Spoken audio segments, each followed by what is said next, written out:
You are sitting at your kitchen table during tax season staring at a W-2 form and realizing that the government just took a massive bite out of your year.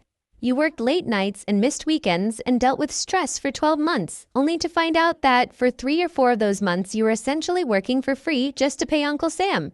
You probably feel a mix of frustration and resignation because you have been told your whole life that paying taxes is just the price of living in a civilized society. But then you open your phone and see a headline about a billionaire paying a tax rate that is actually lower than what you pay. You see tech moguls and real estate tycoons living lavish lifestyles while reporting almost zero income to the IRS. It feels unfair. It feels like the system is rigged. And here is the uncomfortable truth that nobody wants to admit. The system is rigged, but not in the way you think. It isn't rigged because they are breaking the laws. It is rigged because they are playing a completely different game with a completely different rulebook than the one you were taught in school. Most people think the path to wealth is to work hard to earn a high salary and then save what is left after taxes. But the wealthy know that earned income is the most heavily taxed money on the planet. They know that trying to get rich through a salary is like trying to run a marathon while wearing a backpack full of bricks. Today we are going to break down the exact mechanism the top 1% use to opt out of the tax system entirely. It is a strategy called buy, borrow, die. By the end of this video, you are going to understand why your high salary might actually be a trap and how you can start applying these billionaire strategies even if you don't have $1 billion yet.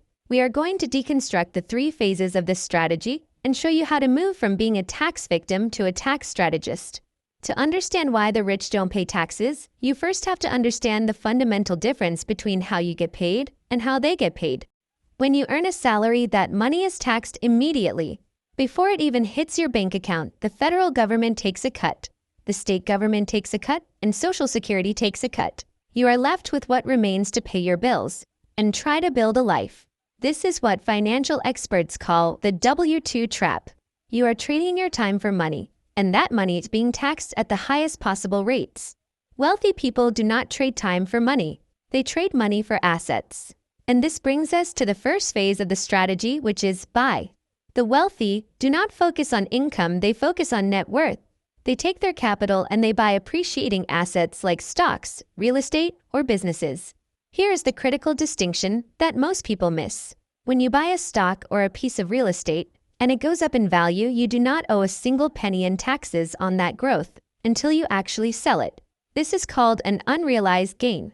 If you buy a share of Amazon for $100 and it goes up to $1,000, you have made $900 in paper. The IRS cannot touch that $900. It sits there compounding and growing year after year, completely tax-free. This is why you see headlines about billionaires whose net worth jumped by $10 billion in a single year, yet they paid zero income tax. It is because that wealth is locked inside assets, not sitting in a checking account as cash. The wealthy understand that the moment you sell an asset, you trigger a taxable event, so they simply never sell. They let the snowball roll and grow bigger and bigger. But this leads to a very obvious question that probably has you scratching your head right now. If all their money is tied up in stocks and buildings and they never sell anything, how do they actually pay for their lifestyle? How do they buy the yachts and the mansions and the groceries if their wealth is just numbers on a screen? This is where we enter the second and most genius phase of the strategy, which is borrow. This is the part that rewires your brain because we have been taught that debt is bad. We have been taught that debt is slavery. But for the wealthy, debt is not a burden, it is a tool. It is a tax-free way to access their wealth. Instead of selling their stock to get cash, which would trigger a massive tax bill, they go to the bank and they ask for a loan using their assets as collateral. This is often called a securities-backed line of credit. The bank looks at their $10 million portfolio and says, "Sure, we will lend you $5 million cash at a very low interest rate because we know you have the assets to back it up." Now here is the magic trick. Loan proceeds are not taxable income. When the bank wires that $5 million SIN to their account, the IRS sees zero income. That is $5 million of spending power that is completely tax-free. They can use that money to live a lifestyle that you can only dream of, and on paper they look like they have no income at all. But you might be thinking, what about the interest? Don't they have to pay interest on that loan? Yes, they do, but the math is overwhelmingly in their favor. Let's say they pay 3% or 4% interest on the loan, but their investment portfolio continues to grow 8% or 10% a year. They are making a profit on the borrowed money. They are using the bank's money to live while their own money stays invested and continues to compound. This is called positive arbitrage. They are essentially getting paid to borrow money to live their life. Compare that to your situation where you sell your labor, pay 30% or 40% in taxes, and then try to invest what is left. They are skipping the tax step entirely and keeping their wealth working for them 24 hours a day, 7 days a week. This brings us to the third and final phase of the strategy, which is die. Now I know that sounds morbid, but estate planning is where the ultimate tax loophole exists. You might be wondering what happens to all that debt they accumulated. If they keep borrowing, won't the bill eventually come due? Well, yes and no. When the wealthy individual passes away, their heirs inherit the assets. And under current tax law, something incredible happens called the step-up in basis. This is the holy grail of tax avoidance. Let me explain how this works with a simple example. Let's say your grandmother bought some stock 50 years ago for $10 a share. Today that stock is worth $500 a share. If she had sold it the day before she died, she would have had to pay capital gains tax on that $490 of profit. But when she dies and leaves it to you, the cost basis of that stock is reset to the current market value. The IRS treats it as if you bought it for $500. All that capital gains tax liability that built up over 50 years just evaporates. It disappears into thin air.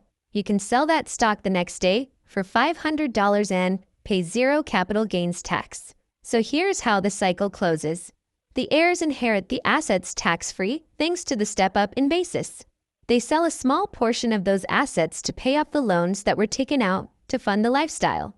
Because the basis was stepped up, they pay no tax on that sale. The debt is wiped clean, and the family keeps the vast majority of the wealth ready to start the cycle all over again. Buy assets, borrow against them to live and die to wipe out the tax bill. It is a perpetual motion machine of wealth creation that completely bypasses the tax system that you and I are forced to participate in. This explains why wealth inequality is exploding. It explains why the middle class feels like they are running on a hamster wheel, while the rich seem to be taking an elevator to the top. The tax code was written by the wealthy for the wealthy. It rewards capital, and it penalizes labor. If you work for money, you lose. If your money works for you, you win. It is that simple. And getting angry about it won't change your bank account. What will change your bank account is understanding these rules and figuring out how to apply them to your own life, even if you aren't a billionaire. Now you might be thinking that this sounds great for Jeff Bezos, but I can't walk into Chase Bank and ask for $1 million loan against my savings account. And you are right, you probably can't do it at that scale yet. But the principles of buy, borrow, die can be applied by anyone who shifts their mindset from consumer to investor. The first step is to stop prioritizing paying off low-interest debt and start prioritizing accumulating, appreciating assets. Most people are obsessed with being debt-free. They take every extra dollar they earn and they throw it at their mortgage or their low-interest car loan. They think this is the path to freedom. But by doing that, they are trapping their equity in an asset that they can't eat and can't spend. They are killing their liquidity. The wealthy person would never pay off a 3% mortgage early. They would take that extra cash and buy more assets. They would put it into an index fund or a rental property. They want their money growing at 8% or 10%, not saving 3%. They understand the concept of opportunity cost. Every dollar you use to pay down cheap debt is a dollar that is not out there working for you in the market. Let's look at homeownership through this lens. For the average American, their home is their biggest asset, but most people treat it like a piggy bank that they are trying to fill up.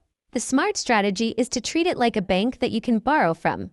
As your home increases in value, you can use a home equity line of credit, or HELOC, to access that cash tax-free without selling the house. You can then use that borrowed money to buy another rental property or to fund a business venture. You are borrowing against your asset to buy more assets.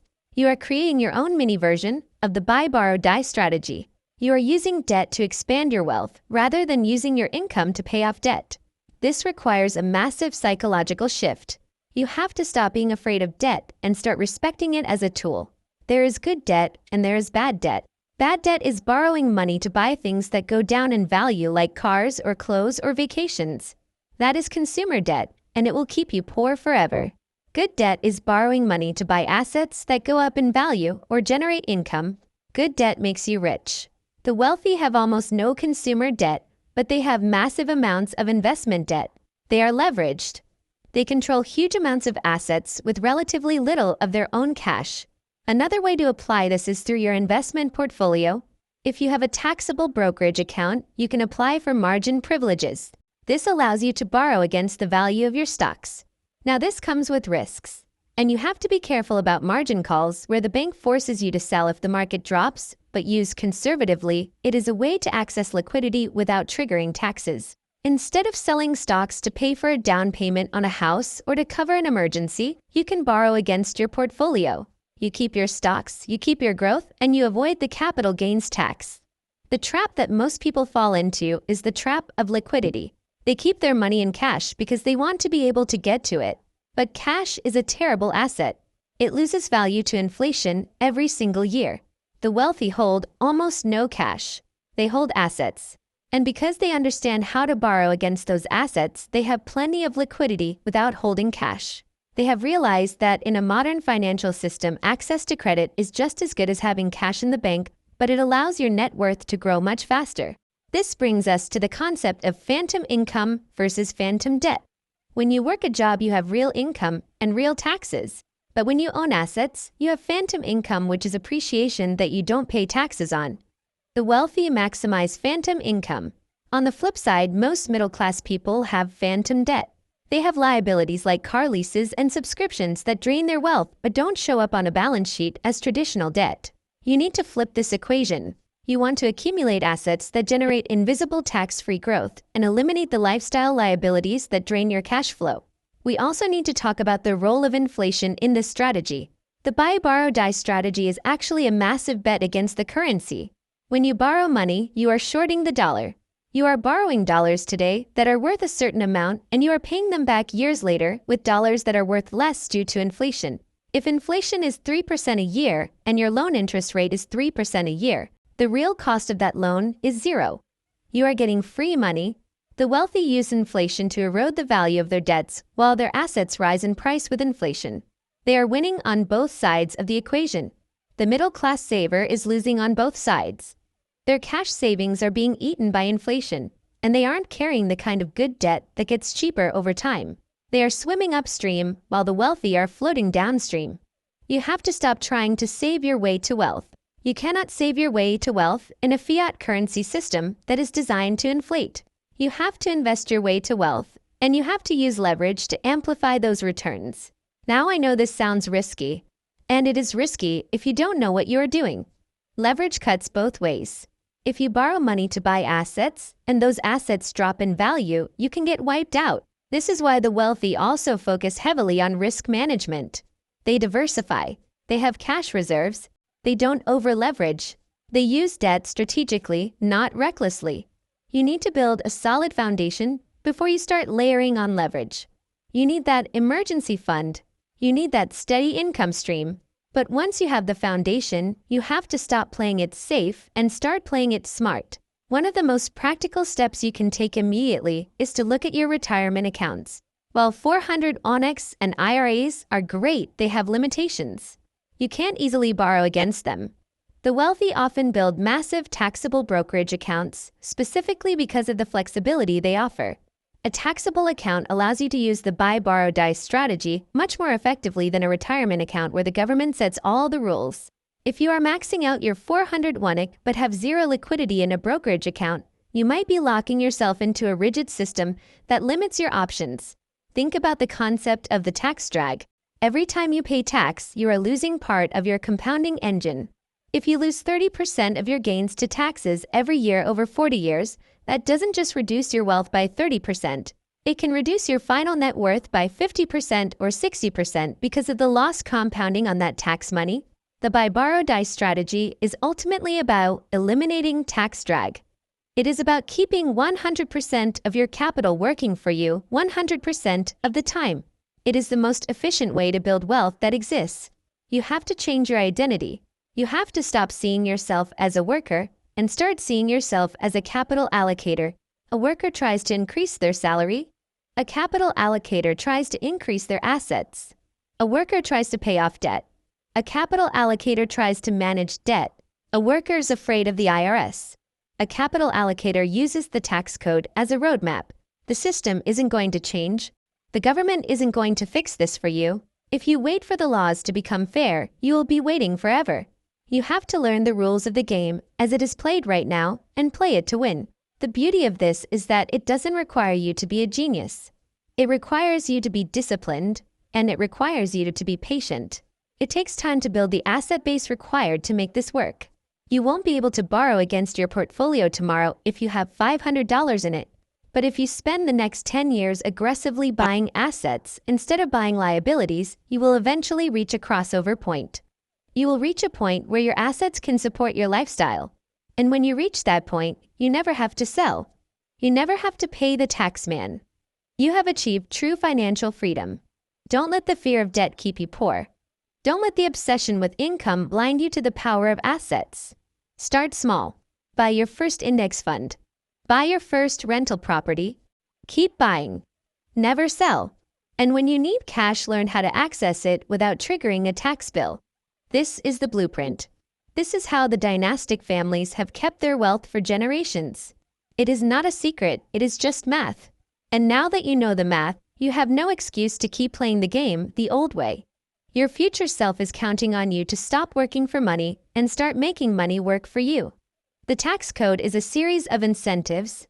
If you do what the government wants, which is invest and build businesses, you get rewarded. If you do what the government doesn't prioritize, which is just working a job, you get taxed. Align your financial behavior with the incentives of the system. Stop trying to swim upstream.